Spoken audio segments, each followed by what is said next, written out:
To get input from the keyboard, we could use the readline method that is defined in the BufferedReader class.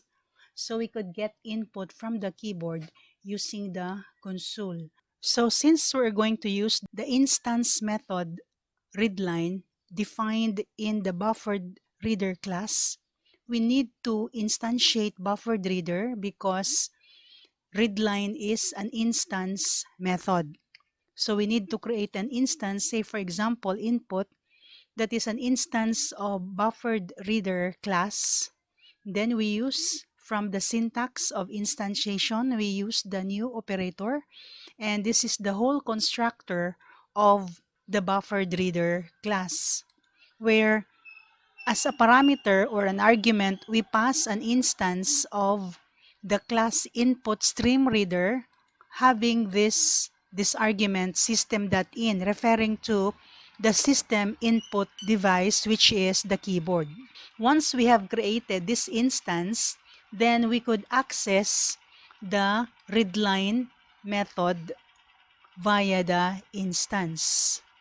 The whole readline statement here, which is the highlighted one, will return a string value of all the symbols that the user typed in through the keyboard. Now let's try to create a program in Eclipse that makes use of the instance method readline from the BufferedReader class. So say for example, in this project CPE 121 OOP, we create a new Java class in the default package. So we right click the default package, or you could right click source. Say for example, we right click default package and we go to new and select class, and say we don't specify a package, therefore this would be stored inside the default package. Say the name is using BufferedReader, and we need to include the main method so that it could run, and click finish. So we are now provided with this like a template of a Java class. So it is by default, the access modifier is public, and this is the class name, and this is the main method where execution of the Java class or the program starts. I already prepared a program for this demo, and so to save time, I will just copy it and paste it in here. Okay, so this is the instantiation which I have discussed to you a while ago. Since this readline method is the instance method that we need to use or to call so that the program could get some input from the keyboard.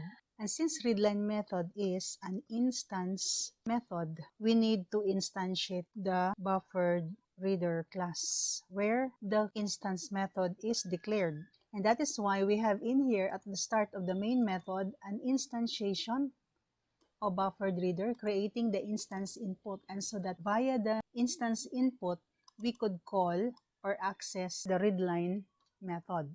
Now the error here is, as you can see, there is an error message. You just mouse over that error mark, the red mark, so we could read the error message. So it says in the error message, BufferedReader cannot be resolved to a type, which means that the BufferedReader class is defined outside of this class, and so we need to import it from its source. So we write in here on top an import statement. Luckily, in Eclipse IDE, we could just, instead of typing the whole import java.io, java.io is the package where BufferedReader class is stored or can be found. So we need to import from this package java.io. IO stands for input output. This is the package of Java where the built-in input output classes that has the input output predefined methods are defined. So instead of us writing the whole import statement, we could just go to source, organize imports. So take note that all the predefined built-in Java classes that we declared or we use in our program, like BufferedReader, decimal format, and the input stream reader, these three built-in Java classes, BufferedReader, decimal format, and input stream reader, were automatically given import statements on top. Okay, so all we have to do is to go to source and then go to or click organize imports, and automatically all the built-in Java classes that you use in your program will be automatically given or provided import statement on top of the Java class or the program. And notice that once we have these import statements on top, the error messages like we have in here a while ago, an error message for BufferedReader for decimal format and for input stream reader, all those three error messages disappeared. Now these import statements are equivalent to, in C programming language, these are equivalent to the include statements. Okay, when we say number include stdio.h, okay, what we mean by this is we would like to include into our C program all those built-in functions that are defined in the stdio.h header file of the C library, like the printf, scanf, getChar, gets, and so on. Okay, we are trying to import or include all of those built-in input-output functions into our program. Now, the same is true when we have this import statement in Java. We are trying to say, telling the compiler that we are going to import the buffered reader, the input stream reader, the decimal format, these three Java classes that are defined or that are stored in the package java.io for buffered reader, java.io also for input stream reader, and java.text package for decimal format. So this is the fully qualified name of the Java class buffered reader, the fully qualified name of input stream reader, the fully qualified name of the decimal format class. This could also be referred to as the directory where this class buffered reader can be located in the Java library or in the built-in Java packages. But in here, we have several errors, okay? If you mouse over on each error markers, if you mouse over here, you could read the error message as unhandled exception type IO exception. This is also unhandled exception type IO exception. Okay, the same for this, the same for this.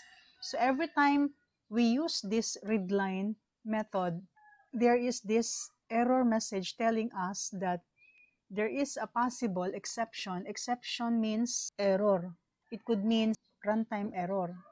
So the use of the readline method would possibly result to unhandled error, which is what kind of error? IO error. Okay. So how do we correct this IO exception or IO error, input-output exception or input-output error? How do we get rid of this? How can we handle this one? Because it says that we have not handled a possible IO exception. The solution to this is to simply write in here, okay, a statement saying throws IO exception. This phrase here, this statement here means just ignore or throw away, disregard IO exception. So as you can see, once we have included that in here, in the main method, all those error messages for unhandled IO exception on those lines where we could find the readline method call, they are all gone, right? There are no more error messages. But this one has, okay? If you mouse over that red marker for the error, it says IO exception cannot be resolved to a type. Just like the error that we have earlier for buffered reader, for decimal format, and for input stream reader, the error says cannot be resolved to a type. Okay, so how do we handle this error, or how do we get rid of this error? By including on top an import statement of the IO exception, because in here we are trying to use the IO exception Java class, but we did not include on top an import statement. Therefore, we need to type in here an import statement, or you could just go to source and click organize imports. And there we have the import statement for IO exception. So as you can see here on top, those Java classes belonging to the package Java IO are buffered reader, IO exception, and input stream reader. So these three classes belong to the package java.io, while decimal format belongs to the package java.text. So once again, whenever you use in your program any Java classes that are built in or belonging to the Java packages, you need to import those Java classes, okay, by using or stating in here the fully qualified name or the full directory path of that Java class. So notice that we don't have any more those error messages. Let's check if we still have some errors. Okay, there's none.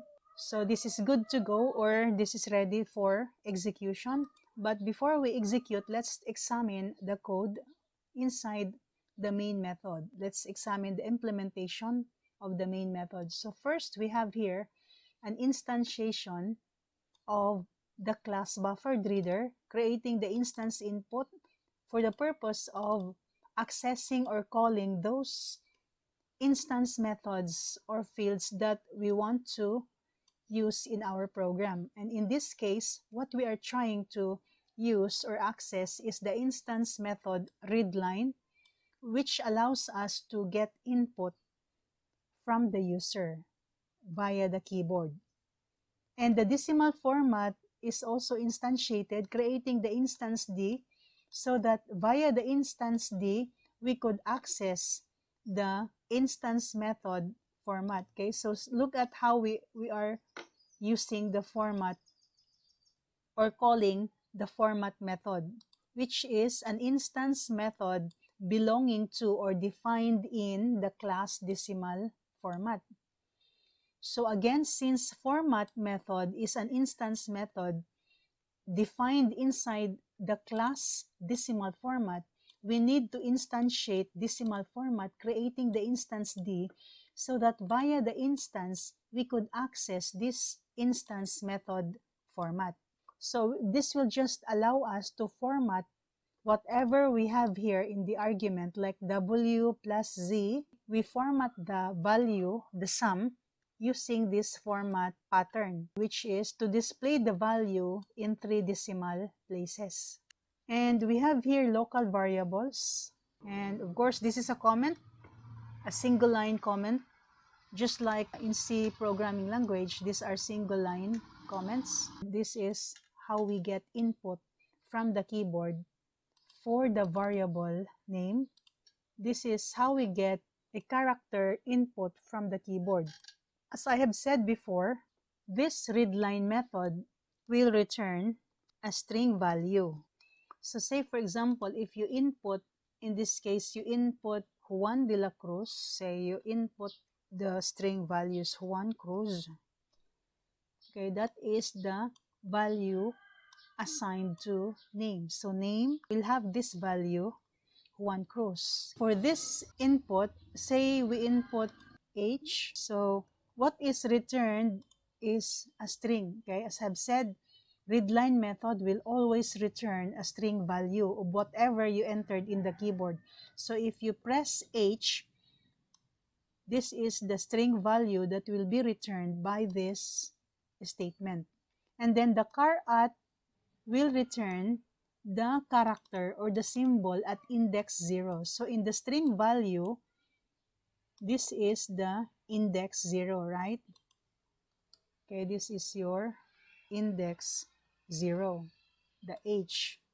And the whole statement here up to that point, including the car at 0, will return simply the character H. So this is the string value returned by this part here. And then from this value, you extract the character that is found at index 0, which is the first character. Okay, and therefore, the whole statement here will return this character value H. And then we assign that to variable mi, where mi is type character. Okay, so mi will now have a value character H. But say, for example, if what we input in the keyboard is the string value hello, and then you would say here car at 2, so meaning you would like to extract from the string value the character or the symbol located at index 2. This is, the first character is index 0, right? The second character E is index 1. And then the third character is index 2. The fourth character is index 3. And the fifth character is index 4. So this is 0, 1, 2, 3, 4. Okay, these are the indices of each character symbol in the string value. So when you say car at 2, you are going to extract that character which has the index 2. So it is the first character L in the string value hello. So in this case, mi would be equal to L. And then in here, we ask for input again from the keyboard. And this time, it would be for the value of variable W. Now, W is a floating point value. This method call would return a string value. Okay, so if the user inputs for a floating point number input, if the user inputs 4.51, what is returned by this is the string 4.51. Okay, so this is a string, which is this one. Now, W is a floating point variable, not a string variable. Therefore, that string value 4.51 should be converted to floating point value first before you assign that to variable W to avoid data type mismatch. So how do we convert the string value, this one, to float? By calling the method parseFloat. ParseFloat is a static method defined in the class float. That is why this is how we call parseFloat. We call the method parseFloat via the class name instead of via the instance. That tells us that the method parseFloat is a static method because it is called or accessed via the class name. When we pass this string value as parameter to this method called parseFloat, then what the whole statement would return is now the value 4.51, whose data type is a floating point data type. This time, we could assign it now to variable W because this value, which is already converted, is the same data type as variable W, which is declared as float. So the same is true for getting integer input from the keyboard. So we call again input.readline, and then say if we input here 3, what input readline would return is the string value 3. And so it needs to be converted to integer. And how do we convert this string value to integer? We call the method parseInt. And parseInt is a static method defined in the class integer. And so we access parseInt via the class name, just like we access parseFloat via the class name float. No need for instantiation. So the same is true for y. For double type variable z, again, we use this input readline statement to get value from the keyboard. And since this one is a string value, we call the method parse double, which is a static method again defined in the class double. So parse float, parse int, parse double, these are static methods. And then we try to display these values on the screen. So we enclose this expression in parentheses so that the plus sign here will be interpreted by the compiler as arithmetic addition rather than a concatenation. Remember that the plus sign in the outer level of the print or println argument means concatenation. Okay, the plus sign here means concatenation. So for this expression enclosed in parentheses, what the compiler will do is to evaluate this, and therefore this is interpreted as addition instead of concatenation. So if x is 3 and y is 5, this is 3 plus 5, it gives you 8. And then it will be converted to string to be concatenated to the rest of the strings here that precedes it. But if you remove this one, the parentheses, this plus here will now be interpreted as concatenation and not addition. Okay, let's try to execute this one. Save the program. Okay, no errors. So we are ready to run this. Go to this button. It's our first time to run this, so we click this one and run as Java application. So we have here the output below in the console. This is now the statement executed. Enter your name, and then the next is to get input. So we type say Juan Cruz. Okay, this will be the value which will be assigned to name. Okay, and then we press enter, and the next it prompts us to input the middle initial. So say we input G. Okay, we got here an error, a runtime error, string index out of bounds exception or error, because what the index we have here is 2, okay, from our previous example. So we should change this to the original value of this is 0, right? It says string index out of bounds because the string has only one character, and therefore it has only one index, and that is 0. It has no index 1 to higher than 0. So that's why it gives us an error, a runtime error, because there is no index 2 in this string consisting only of one character. Save this and run again. This is our second time to run, so we could click this one right away. Say we type in Juan Cruz, and then initial is G. Okay, take note, we don't get an error anymore because we have changed this index from 2 to 0.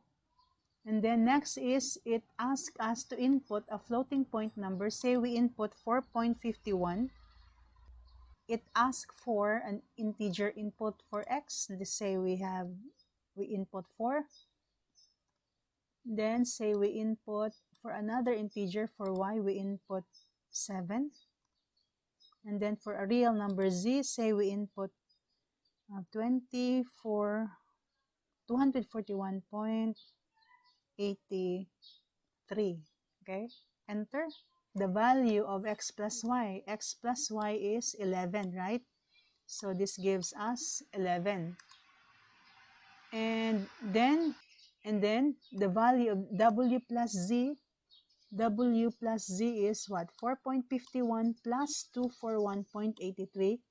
It is 246.340.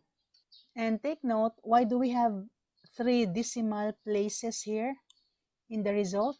Because we format the value of w plus z, we format it this way, 3 decimal places. That's why we have 3 decimal places here. Okay, say we change the format to 1 decimal place, and say, for example, we remove this part here, okay, the parentheses. Okay, so if we remove this plus here will be interpreted as concatenation and not addition anymore. This is no longer numeric addition, but it will be interpreted as concatenation because we removed the parentheses enclosing the expression x plus y. So let's try to save it and run this again. Say name is Maria Clara, and middle initial is say S. Floating point value is say 239.5. Then integer is say 23, and then another integer is 11. And then real number 34.753. Okay, so take note that this is now the W plus Z is now 1 decimal place. Okay, this one here, because we changed the format to 1 decimal place.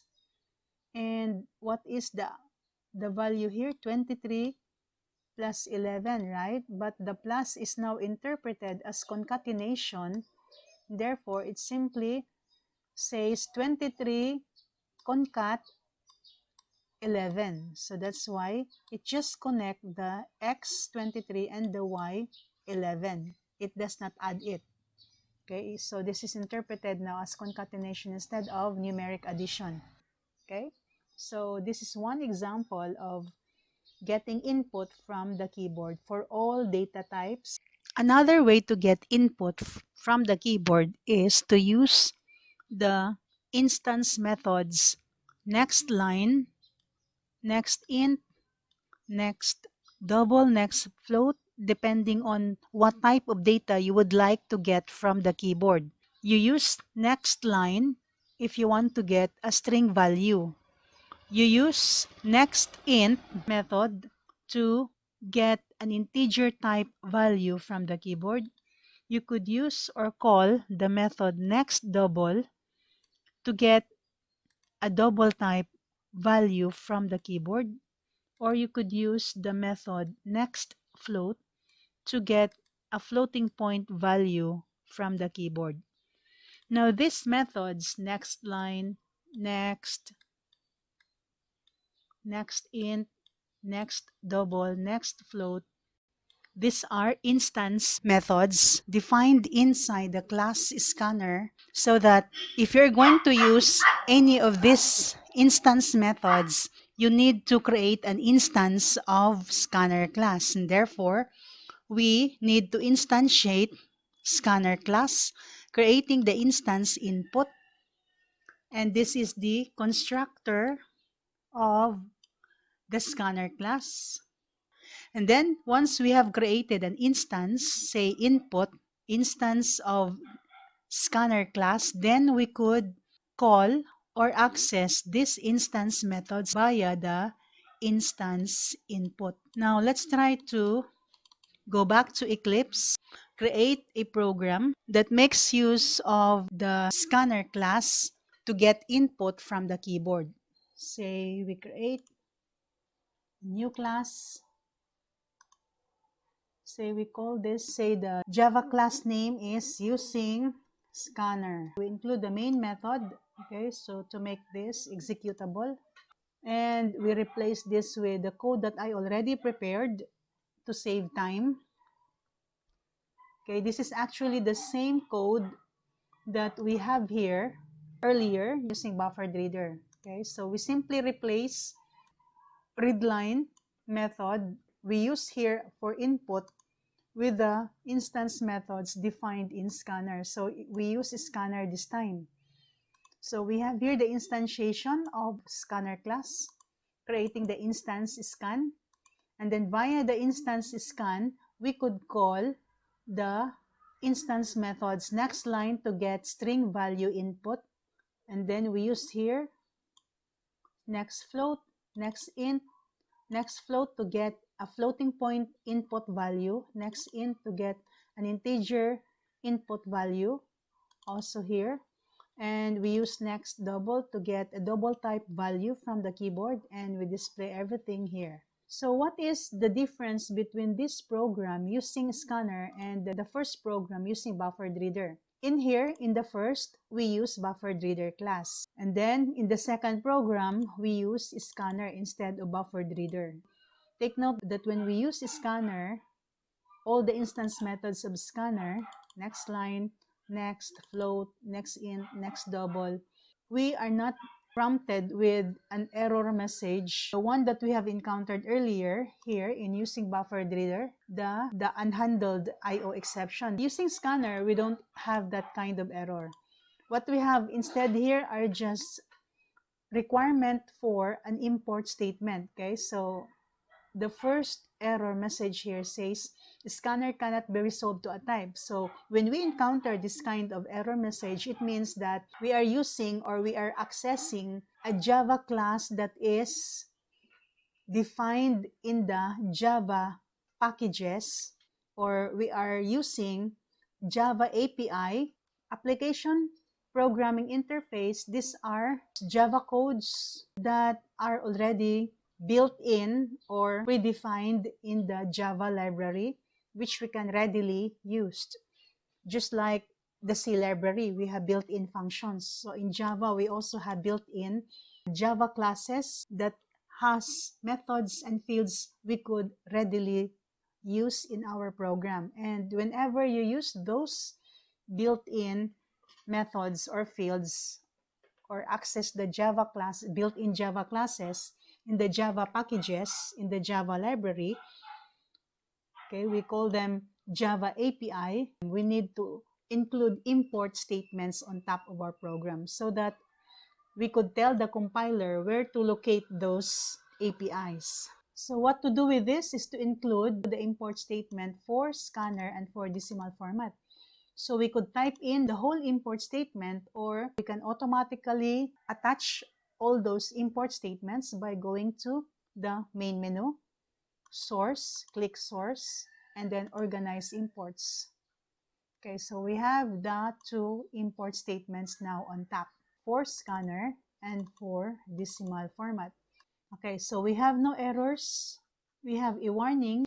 Okay, the yellow marker tells that we have here a warning, and it says resource leak scan is never closed. So how do we close that?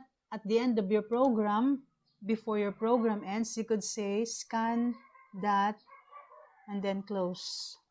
So if we include that, take note that the warning message earlier disappears. Save this and let's try to run this. It's our first time to run this, so you click this one and run as Java application. Okay.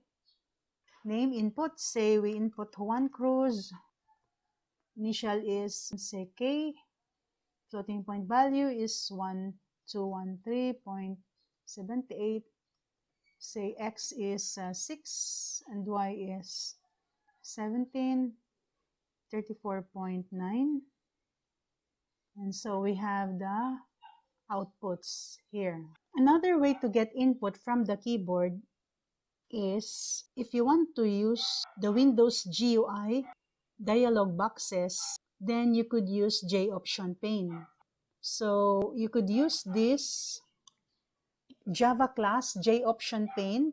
This class has methods that allows us to get input from the keyboard and display output on the monitor or on the screen. This involves GUI components like Windows dialog boxes for input and output.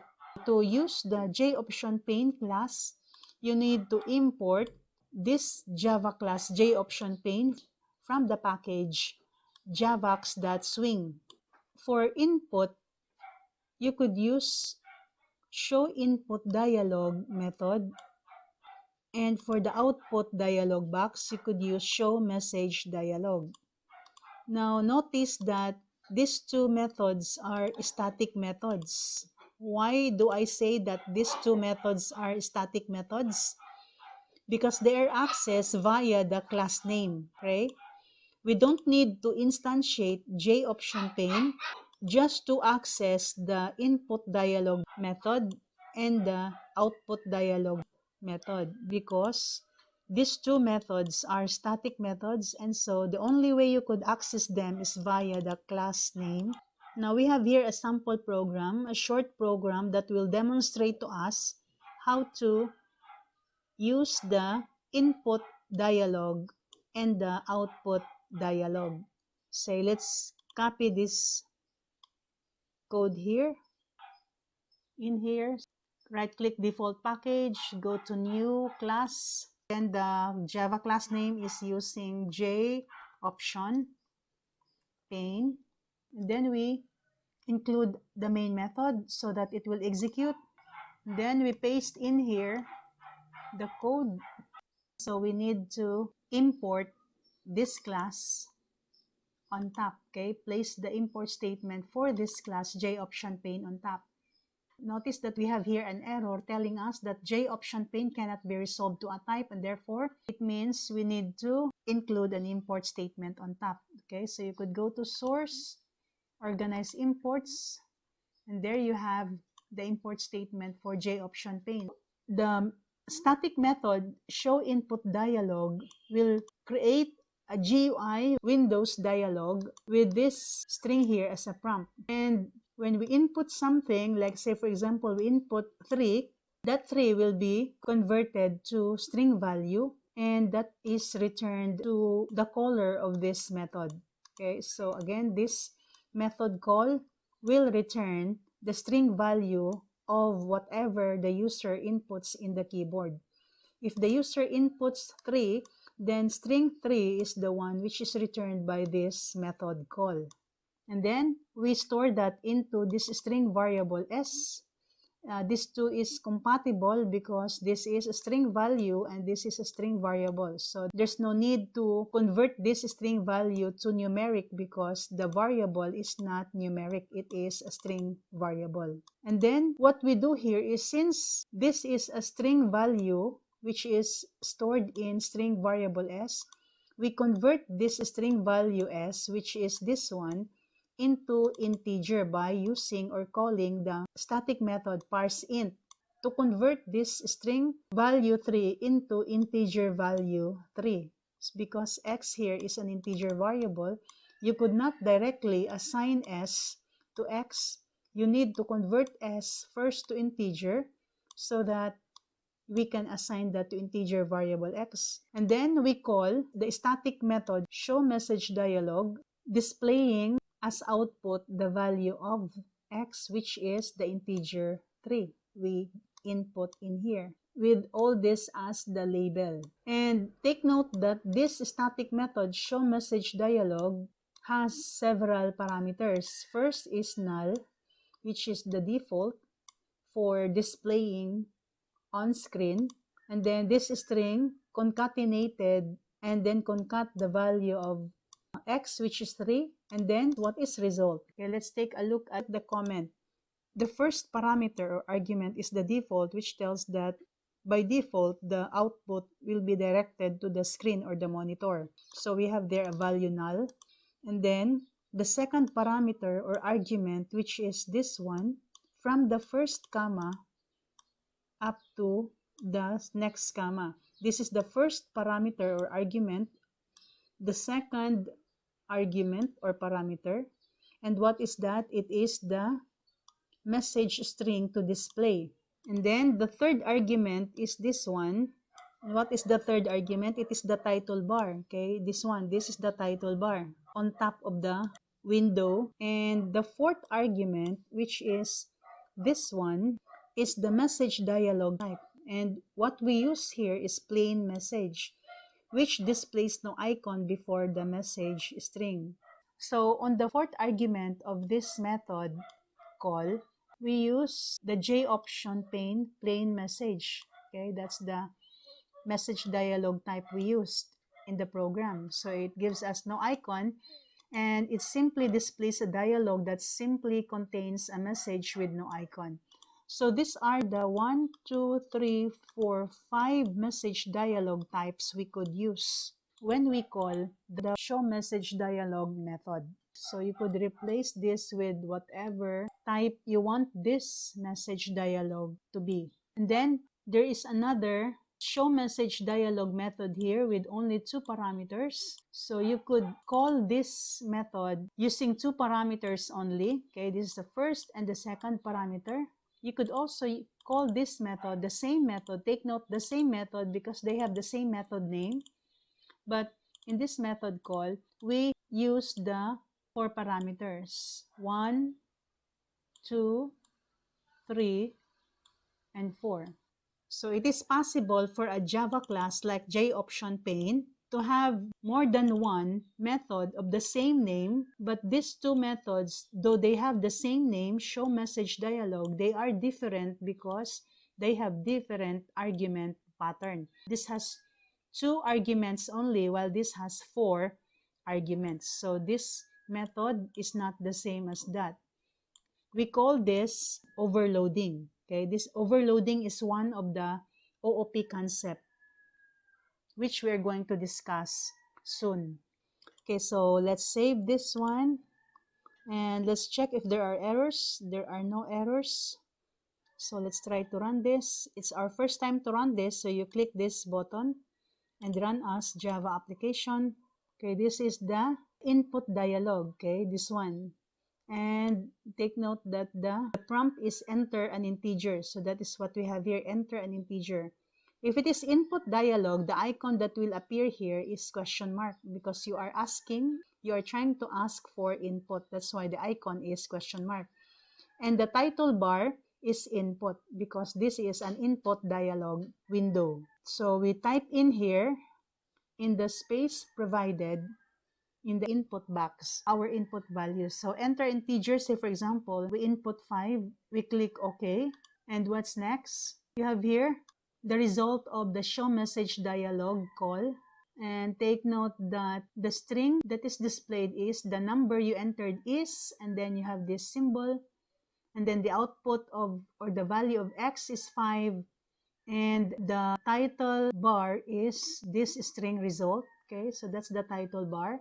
And it is a plain message type, so there is no icon. Then we click OK, and then the last one is this one in here. So this is the show message dialog displaying by this one here, information and the text by. So we click OK, and that's the end of our program. Okay, say we change this one, instead of plain message, we use error message. Save it and run again. Okay, so we input, say for example 6, and click OK. So what do we have here? This is now error message dialog box type. So since it is error message, the icon is X, right? As we have in this table, for the JOption error message, it is to display a dialog that indicates an error to the application user. Okay, and the icon is X or wrong, to mean that this is an error message.